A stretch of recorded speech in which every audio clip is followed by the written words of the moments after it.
Olá, tudo bem?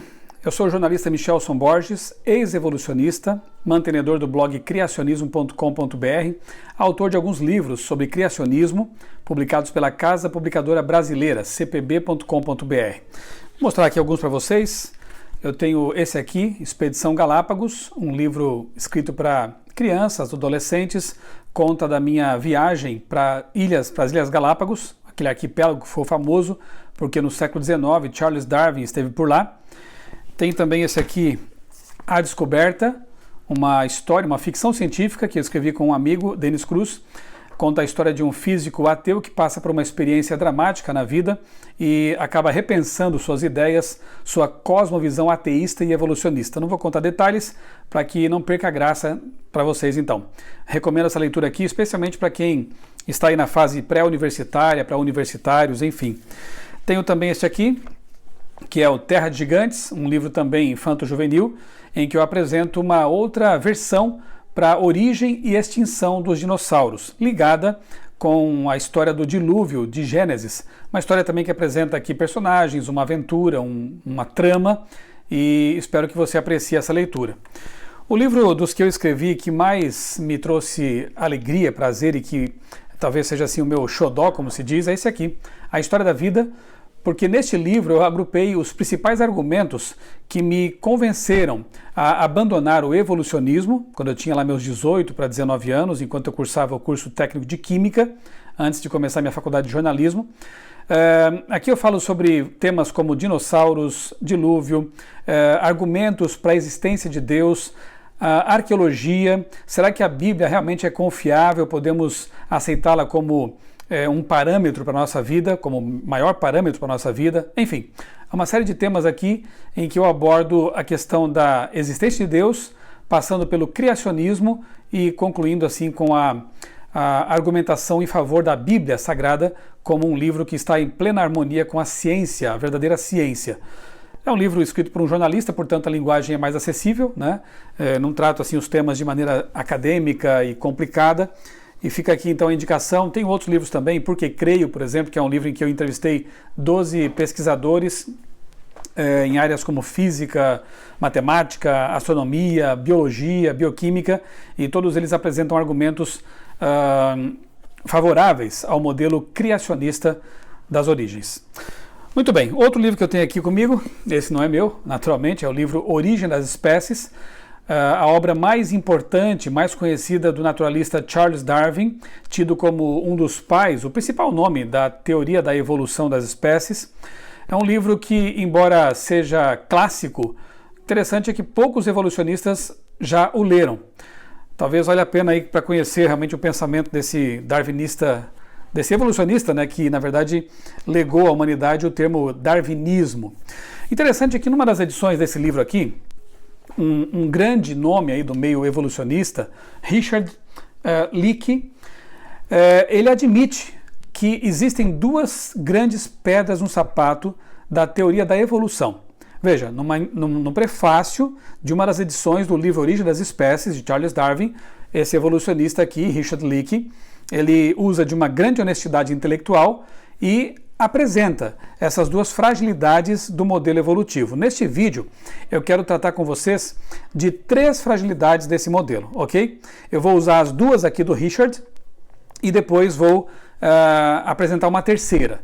Portanto, 3 fragilidades da teoria da evolução que naturalmente favorecem o criacionismo. Segundo esse senhor aqui, Richard Leakey, são duas então essas fragilidades, essas duas pedras no sapato. Primeiro, a explosão cambriana. Já vou explicar para você o que quer dizer isso aí.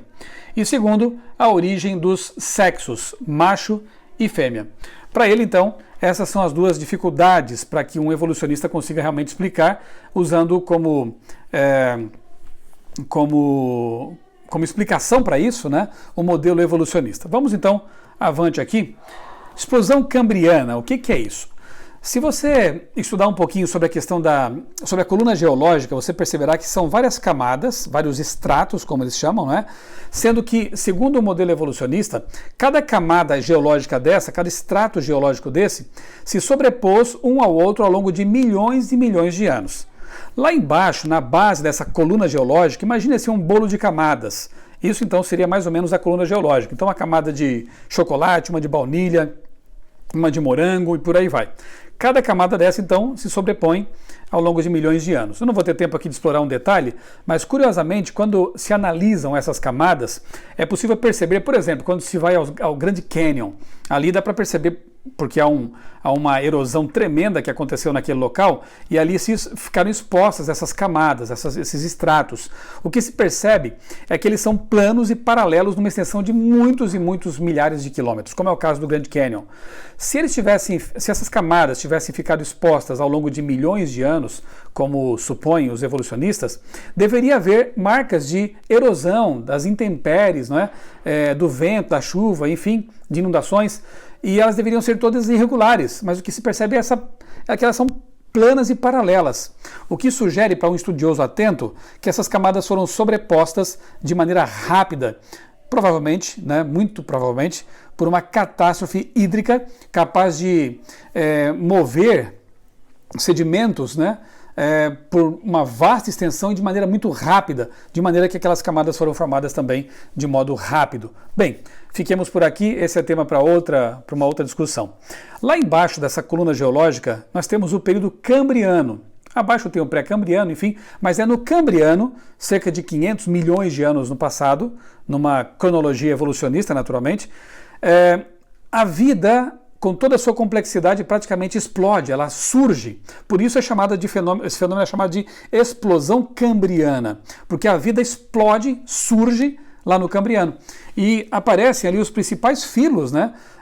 E aqui nós encontramos animais como os amonitas, os trilobitas. Por sinal, o trilobita, esse aqui é um fóssil de trilobita, eu usei esse animalzinho aí como um símbolo para ilustrar aí para criar o logotipo do meu blog criacionismo.com.br. Porque para mim o trilobita ele é um ícone bem interessante para defender duas coisas: o dilúvio de Gênesis, porque esses animais foram extintos, estão fossilizados, e se foram fossilizados, isso sugere uma inundação que envolva movimentação de sedimentos, de lama, de maneira rápida, porque nós encontramos fósseis de dinossauros, por exemplo, em todo o planeta, fósseis de muitos seres marinhos, peixes e outros tipos de criatura, enfim. O que sugere que realmente no passado houve uma catástrofe hídrica de dimensões mundiais, planetárias, o que nós entendemos como sendo realmente o dilúvio de Gênesis.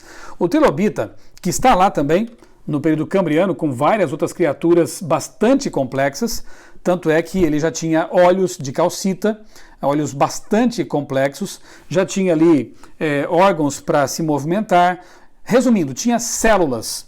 E para um ser, né, existir, tem que ter células. E células são partes, eram tidas como as menores partes, né? Nós sabemos que dentro delas também tem organelas e uma complexidade fantástica, né? Para que uma célula pudesse surgir a partir do nada, seriam necessários vários milagres, né? Porque ela tem informação genética, eu vou voltar a esse ponto daqui a pouco, né? Tem organelas, como eu disse ali dentro, que fazem com que ela funcione quase como uma cidade, uma fábrica, né? Produz energia, sintetiza proteínas e por aí vai. Uma série de funções. Uma membrana seletiva que permite que o que tem que entrar entre, o que não pode entrar não entre, e ela também espelha aquilo que é resultado do seu metabolismo, que deve ser retirado dali. Enfim, é uma complexidade absurda, que Darwin não conhecia no tempo dele, porque sequer dispunha de microscópios como temos hoje para investigar o que fosse uma célula, o que é uma célula. Então o trilobita tem tudo isso, é um animal já plenamente complexo, é um artrópode marinho, né? E ele está lá, na base da coluna geológica, no Cambriano. O complicado para a teoria da evolução, e por isso que o Richard Leakey mostra esse assunto como sendo uma pedra no sapato, é que abaixo do Cambriano não existem animais que pudessem ser elos transicionais para os que estão acima, como os amonitas e os trilobitas, por exemplo. Você não encontra um pré-trilobita um pouco mais simples, rudimentar, antes dele um ainda mais rudimentar, até aparecer o trilobita já perfeitamente formado, com uma simetria bilateral, com olhos, com órgãos locomotores, enfim, com células, com complexidade, com informação genética. Não há pré-trilobitas. Cadê os aclamados elos perdidos? Continuam perdidos depois de mais de um século e meio de pesquisas para tentar demonstrar que eles existiriam, né? Não existem. Existem intervalos claros entre as espécies, né? Um gap entre elas. Então você vai ao registro fóssil, você percebe que ali são répteis, ali são aves, aqui são mamíferos, ali são anfíbios, peixes, claramente distintos, segundo a sua espécie, como diz a Bíblia. Então eu concordo com o Richard Leakey. A explosão cambriana é uma tremenda pedra no sapato da teoria da evolução, dos evolucionistas, porque ela está mais para criacionismo do que para evolucionismo, porque a vida já aparece com toda a sua complexidade desde sempre. De alto a baixo da coluna geológica, a gente observa complexidade.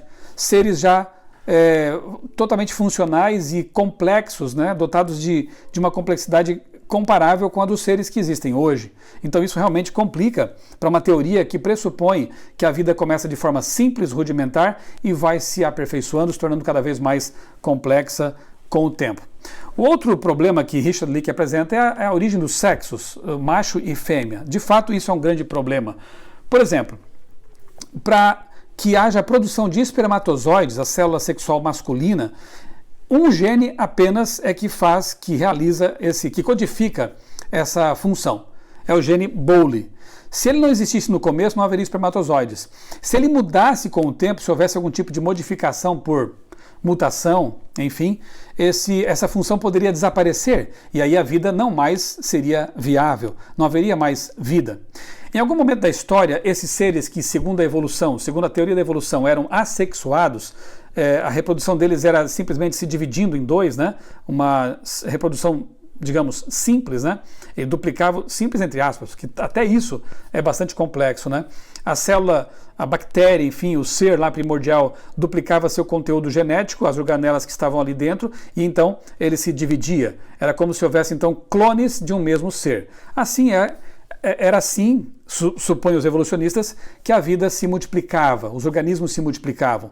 Em algum momento da história, da suposta história evolutiva, surge a reprodução sexuada. Mas para que a reprodução sexuada, que envolve a mistura de células de seres distintos, um macho e uma fêmea, para que isso pudesse acontecer, veja como é complicado. E concordo mais uma vez com Richard Leakey, é uma pedra no sapato da teoria da evolução. Por quê? Foi necessário que houvesse, por algum motivo não conhecido, né, é um milagre na verdade, uma mutação que desse origem a um macho, com toda a sua complexidade e especificidade, suas diferenças em relação à fêmea, e uma mutação distinta, diferente, desse origem a uma fêmea, com toda a sua complexidade e distinção em relação ao macho. Só que de nada adiantaria que essas mutações acontecessem, por exemplo, 200 milhões de anos atrás e outra, estou chutando aqui a data, né? E outra 100 milhões de anos atrás. Por que não adiantaria? Porque o macho surgiria num momento da história e a fêmea em outro. Nunca se encontrariam e não haveria então reprodução. Também não adiantaria nada surgir, mesmo que fosse no mesmo tempo, vamos supor assim que o milagre fosse duplo, né? Um tremendo milagre. Acontece uma mutação aleatória que dá origem ao macho, outra mutação aleatória que dá origem a uma fêmea, na mesma época, no mesmo período, mas o macho aparece lá na China pré-histórica e a fêmea no Brasil pré-histórico. Também não adiantaria de nada, porque eles nunca se encontrariam. Então você percebe que são necessários muitos milagres para que a reprodução sexuada pudesse acontecer. O que tem que ter acontecido? O surgimento de um macho e de uma fêmea numa mesma época, no mesmo espaço geográfico, para que eles pudessem se encontrar e mais. E aqui vem outro milagre. Eles se encontram, cruzam e do resultado dessa junção de células reprodutivas, o óvulo e o espermatozoide, nasce outro ser, ele também capaz de se reproduzir. Nessas horas eu brinco um pouco e digo assim, e eu que sou crente, né, porque eu acredito no que diz a Bíblia. A Bíblia diz que Deus criou macho e fêmea, e já capazes de se reproduzir, porque ele disse, cresçam e se multipliquem, e povoem a terra. Portanto, eu creio que é muito mais lógico acreditar que um ser todo-poderoso projetou as funções para existir e funcionar como elas deviam funcionar desde o começo, e nós vemos isso acontecendo até hoje, não é? Agora, acreditar realmente numa história evolutiva por meio de mutações aleatórias filtradas por seleção natural ao longo do tempo é realmente um problemão. Por isso que Richard Leakey diz que a origem dos sexos e da reprodução sexuada é sim um problema para a teoria da evolução, uma pedra no sapato dos evolucionistas. Mas tem mais, a coisa não para por aqui, né? Eu li algum tempo atrás essa revista aqui, a revista Ciência Hoje, com uma matéria de capa muito interessante, formidável. E a pergunta é a seguinte: por que a mãe não rejeita o feto? É uma boa pergunta, né? Porque assim que o óvulo fecundado se fixa na parede uterina da mulher, obviamente, o corpo dela identifica isso como uma invasão, digamos assim, porque metade do metade da bagagem genética daquele serzinho em formação não pertence ao corpo da mulher, pertence ao homem, né? Aquele que cedeu então esses cromossomos. É natural que o corpo da mulher identifique isso como um invasor, envie anticorpos para destruir aquela célula invasora. Só que não acontece isso, sabe por quê? Porque, segundo os cientistas que escreveram essa matéria, a primeira coisa que se forma ali, assim que o embrião, assim que o óvulo fecundado se fixa à parede uterina, é uma camada protetora chamada placenta, que é um órgão bastante complexo também ele. Ele é seletivo, ele permite que entre oxigênio, que entre alimentos, mas que os anticorpos da mãe fiquem fora. Porém, pode acontecer o caso digamos, que um anticorpo desse acabe perfurando a barreira placentária e entre naquele ambiente protegido onde está o bebezinho em formação. Nesse momento, os médicos aqui, os cientistas explicam também isso, acontece algo ainda mais impressionante. O sistema de defesa do feto em formação, que já está também funcional, envia um anticorpo que vai neutralizar o anticorpo da mãe. Ele neutraliza aquela tentativa de destruição. Veja que coisa fantástica. Não é possível pensar que o mecanismo... É uma revista evolucionista, né? Não é de cunho criacionista, embora o artigo, quando você lê, você percebe nas entrelinhas projeto, design, anteevidência, criacionismo do começo ao fim. Porque simplesmente são mecanismos que já antevêm alguma circunstância que possa dar problema para o feto. Como a teoria da evolução, que é cega, que não é guiada, não tem um propósito, acontece assim por acaso mesmo, né? Poderia pressupor que um anticorpo da mãe pudesse invadir aquele ambiente e aí teria já um anticorpo do feto disponível com uma função programada para neutralizar aquele anticorpo da mãe. Isso é anteevidência, isso é evidência de um planejamento, de um design inteligente. Aliás, o nosso DNA, por exemplo, ele na produção de proteínas, na divisão celular, enfim, pode haver erros nesse processo, mas há mecanismos também de reparos de erros. O tempo todo nosso corpo está promovendo reparos, até para evitar doenças como o câncer, por exemplo, né? Infelizmente, em muitos casos isso aí acaba falhando e nesse mundo de pecado a doença existe, né? Mas mesmo assim, não fossem esses sistemas, haveria muito mais problemas para nós neste mundo hostil e complicado. Isso é anteevidência, isso é sabedoria, proteção, evidência de design inteligente. Mas tem mais. Vamos supor que todos esses milagres aconteceram. Surge o macho, surge a fêmea, se encontram, são compatíveis, geram um ser, ele também capaz de se reproduzir, a placenta já estava disponível, os sistemas já estavam ajustados, tudo isso são milagres tremendos, perceba. Mas falta um detalhe ainda, esse bebê precisa nascer. E agora? Então, existe um outro detalhe impressionante nesse processo todo, né? A pelve, né, esse osso da bacia da mulher, permite sim a passagem de um bebê por ali. Do homem não. Por mais que alguns homens aí queiram imitar as mulheres, queiram ser como as mulheres, mas não adianta, fisiologicamente, biologicamente, geneticamente falando, não são mulheres. E, inclusive, a sua estrutura não permite que haja um parto natural. Se um homem fosse capaz de abrigar um bebê em seu ventre, esse bebê teria que nascer por cesariana, não seria capaz de nascer por parto normal. Por quê? Porque o corpo da mulher foi projetado para conter a vida ali e dar à luz essa vida. Então são realmente muitos processos que nos fazem pensar sim num design inteligente e que, de fato, a teoria da evolução ela falha grandemente em explicar isso aí. Explosão cambriana e a origem da reprodução sexuada, a origem dos sexos, macho e fêmea. Mas eu quero apresentar para vocês também um outro ponto que é bastante interessante. E eu quero antes exibir aqui para vocês um vídeo que é do dia do lançamento do Falcon Heavy, um foguete ali do Elon Musk, né, que levou ao espaço uma carga inusitada. Isso foi em 2018. A bordo desse foguete, o Falcon Heavy, que é o foguete com maior capacidade de carga já inventado pelo homem, estava um carro, Tesla, estava lá dentro. Geralmente quando eles fazem esses testes de carga nos foguetes, eles colocam ali blocos de concreto, alguma coisa assim bastante pesada, para mostrar que o foguete é capaz mesmo. Só que dessa vez, o Elon Musk, numa estratégia de marketing, certamente, ele colocou ali a bordo um carro, um Tesla vermelho.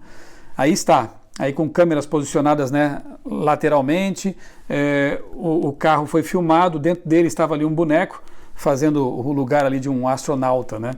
Mas o que pouco se comentou na imprensa foi o fato de que dentro desse carro o Musk mandou colocar uma placa, olha aqui a plaquinha, com uma inscrição em inglês que é a seguinte: Made on Earth by Humans, ou seja, feito na Terra por humanos. Para que colocar dentro de um carro lançado ao espaço? Hoje esse Tesla está viajando aí em direção de Marte, né, flutuando pelo espaço. Para que colocar dentro de um carro lançado ao espaço uma placa com essa inscrição, feito na Terra por humanos? Você deve ter imaginado corretamente. A ideia de Musk é que se alguma raça alienígena inteligente, que soubesse ler inglês também, né, pelo menos saiba decodificar essa língua, visse esse carro, encontrasse a placa, concluísse acertadamente que esse carro foi fabricado por alguém, por outro ser inteligente. Veja que interessante essa ideia, né? Na verdade, eu acho que nem precisaria colocar uma placa com essa inscrição, né? Basta você analisar um carro. Eu nem vou agora usar um Tesla como exemplo, basta pegar aqui um Fiat Uno, por exemplo, um carro muito mais simples do que um Tesla. Se você desmonta suas peças, seus componentes, você percebe que há toda uma inter-relação entre essas peças, há toda uma intencionalidade, um design que aponta assim para um fabricante. Ninguém suporia que um carro, nem uma bicicleta, pudesse ser obra do acaso, não é verdade? Então, essa ideia do Tesla realmente não seria necessária, porque o próprio carro ele pressupõe uma mente inteligente por trás. Um autor evolucionista que eu sempre admirei muito e gosto de seus livros é o Carl Sagan. Esse livro aqui, Cosmos, eu li quando tinha 15 anos de idade. É um livro muito bom, muito interessante. E aqui nesse livro, o Sagan fala do lançamento ao espaço da sonda Pioneer em 1972. O objetivo dessa sonda espacial aqui era coletar informações dos planetas do Sistema Solar. De fato, ela fez muito bem seu trabalho. Enviou muitas fotos, medições, informações para a Terra enquanto ela esteve viajando aqui pelo Sistema Solar. Atualmente, já sem bateria, ela está flutuando pelo espaço além do Sistema Solar. É o primeiro objeto humano que extrapolou as fronteiras do Sistema Solar, a Pioneer. Interessante é que, semelhantemente ao Musk, na época, Sagan sugeriu que fosse colocada nessa sonda uma placa de ouro contendo essas informações aqui, ó, que você está vendo aí na tela. A localização de 14 pulsares, estrelas, tipos de estrelas, ali embaixo, no pé, né, da placa, o Sol e os planetas do Sistema Solar, da Terra sendo lançada a Pioneer, e ali, do lado direito da placa, um casal humano, o homem dando tchauzinho, inclusive, né? Qual era a intenção de Sagan? A mesma de Elon Musk. Se uma raça alienígena inteligente encontrasse essa sonda pelo espaço e visse nela essa placa de ouro com essas informações, concluiria que, porque há informações, há um design, deve ter havido um designer por trás disso. Concluiria que essa placa foi lançada ao espaço por pessoas inteligentes. Só que detalhe, essa placa tem apenas 1.271 bits de informação. É muito pouca coisa. Mas para Sagan já seria capaz de revelar realmente uma fonte informante por trás. Agora pense só um detalhe comigo. Quanta informação você acha que existe numa célula humana? Detalhe que nós temos trilhões de células. Alguns calculam que possamos ter até cerca de 400 trilhões de células, né? Por aí. É muita coisa realmente, né? E cada célula, foi calculado que cada célula tem cerca de 1,5 gigabytes de informação. Ou seja, 1,5 bilhão de bits. Lembra quantos bits tem naquela placa do Sagan, na placa de ouro da Pioneer? 1.500 e poucos bits. Uma única célula do seu corpo, do meu corpo, tem 1,5 bilhão de bits. E como eu disse, nós temos trilhões de células. Alguém calculou esse número? Se nós fizéssemos aí uma multiplicação de 1,5 gigabyte, né, por aí alguns trilhões de células, chegaríamos a um número absurdo de 60 zettabytes de informação redundante. Isso é mais ou menos, isso é o número 60 seguido de 21 zeros. É informação absurda. Tudo que o ser humano já gerou em termos de imagens, fotos, áudios, tudo que nós já geramos de informação desde que começou a era digital não chega a esse montante. 60 zettabytes de informação redundante. Aí o que eu penso, né? Uma plaquinha ali com 1270 bits para Sagan, um ateu evolucionista, revelaria um designer por trás, uma mente inteligente que forneceu essa informação. Mas o ser humano que projetou a placa, que desenhou a placa, cujo corpo tem 60 zettabytes de informação, cada célula desse corpo tem, só ela, 1,5 bilhão de bits, esse aí surgiu por acaso? Surgiu do nada? Por mutações aleatórias, filtradas por seleção natural? Realmente é uma incoerência, não é verdade? Então, resumindo tudo, eu vejo que há três, não só três, há muitas outras, claro, né? Em meu livro História da Vida, eu trabalho com várias outras ideias que realmente contradizem o modelo evolucionista e favorecem o modelo criacionista. Mas nesse vídeo aqui, curtinho, eu fico com três. Duas que o Richard Leakey nos apontou. A questão da explosão cambriana, a vida aparece complexa lá no período cambriano, sem ancestrais válidos, né, os elos perdidos.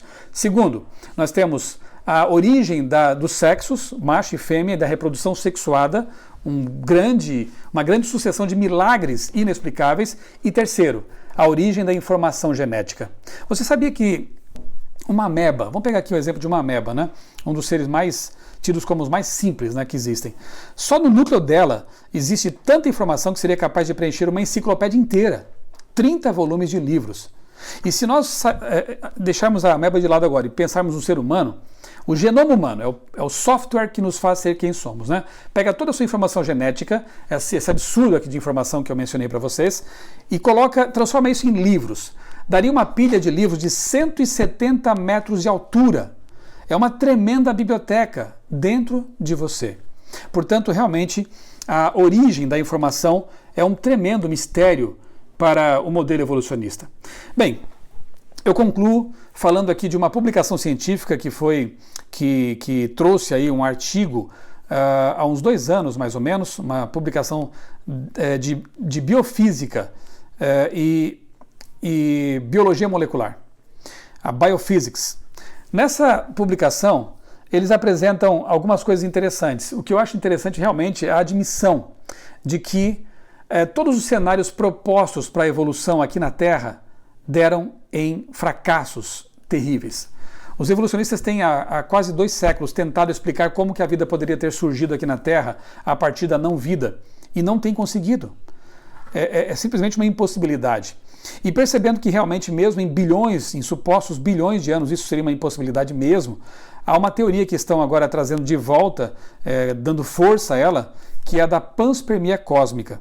Nessa publicação, cuja capa está aparecendo aí para vocês na tela, os cientistas que escreveram o artigo dizem que, além de admitir que todas as possíveis explicações para a origem da vida não satisfazem, realmente não são coerentes, eles dizem então que a vida deve ter surgido do espaço. Em algum local do universo surge aí uma ameba, alguma forma de vida desconhecida, ela viaja pelo espaço, o detalhe é que ela sobrevive ao vácuo, ao frio do espaço, às radiações cósmicas letais do espaço, e em algum momento ela chega aqui à Terra. E ao entrar na atmosfera, ela sobrevive à entrada, ao atrito, né? Qualquer rocha, você sabe disso, quando entra na atmosfera, ela incinera, ela queima a altíssimas temperaturas. Essa bactéria consegue então sobreviver a essa temperatura. Quando o impacto acontece no chão, ela também sobrevive. E, geralmente, quando o meteorito chega ao solo, ele explode, ele se choca contra o chão ali e cria uma cratera, né? E tudo ali se vitrifica e geralmente não sobra quase nada ali dessa rocha espacial. Mas essa bactéria conseguiu sobreviver. Eu até brinco dizendo que deve ser uma bactéria de Krypton, né? Para poder ter sobrevivido a todas essas coisas ao longo de sua viagem. Então, segundo a panspermia cósmica, essa bactéria primordial ou coisa parecida é que deu origem à vida aqui em nosso planeta, evoluindo aos poucos, se aprimorando com o tempo, né? O que também é um mistério, porque para que um organismo possa desenvolver novos planos corporais, novos órgãos funcionais, é necessário aporte, acréscimo de mais informação genética. De onde veio essa informação? toda informação pressupõe uma fonte informante. Tenho certeza de que se você passasse por uma praia e encontrasse uma frase na areia, escrita na areia, e um pescador brincalhão dissesse que aquilo apareceu do nada, você não aceitaria essa explicação, porque nós sabemos que informação demanda uma fonte informante. Então, de onde veio a primeira informação? E de onde veio o aporte de mais informação para que surgissem novos órgãos, para que aquele ser rudimentar pudesse se tornar cada vez mais complexo? São mistérios insolúveis, inexplicáveis para a teoria da evolução. Porém, para um criacionista, não é preciso apelar para essas teorias de vida vinda do espaço, de acaso, de mutações aleatórias, de uma sequência de milagres absurdos e inexplicáveis. Para o criacionista, a resposta é muito simples. A Bíblia diz, no princípio criou Deus os céus e a terra era sem forma e vazia. E aí diz que o Espírito Santo estava ali também, participando da criação. Ao longo dos dias da semana da criação, Deus vai trazendo à existência a vida com a sua complexidade e funcionalidade, e no sexto dia, então, Deus cria o homem e a mulher, já plenamente capazes de se reproduzir. A vida foi criada por Deus. Romanos capítulo 1, versos 20, 21, por ali, Paulo fala de design inteligente. Ele fala que as obras criadas mostram as digitais do Criador. Basta a gente olhar atentamente para a natureza, para o mundo que nos rodeia, e nós perceberemos, sim, que há uma intencionalidade, há um projeto, há um design. E onde há projeto e design, existe um projetista e um designer. Para nós, esse projetista e designer é Deus. Por isso, eu deixei de ser evolucionista e passei a ser criacionista. Para mim, é um modelo que explica muito mais convincentemente, coerentemente e utilizando aí argumentos científicos o mistério da vida. Espero que vocês tenham apreciado essa rápida explanação e que vocês se aprofundem mais por meio de literaturas que apresentam esse assunto aí com mais detalhamento, né? E fica aqui o meu convite para vocês visitarem o blog criacionismo.com.br. Ali há materiais publicados há mais de 15 anos, tem muita coisa boa ali para você se aprofundar em suas pesquisas. Que Deus, o Criador, esteja com você e o ajude a encontrar realmente a verdade como a Bíblia, né, nos apresenta e como a ciência verdadeira também nos apresenta, porque a Bíblia e a ciência estão em plena harmonia quando são adequadamente compreendidas. Um grande abraço, que Deus abençoe você.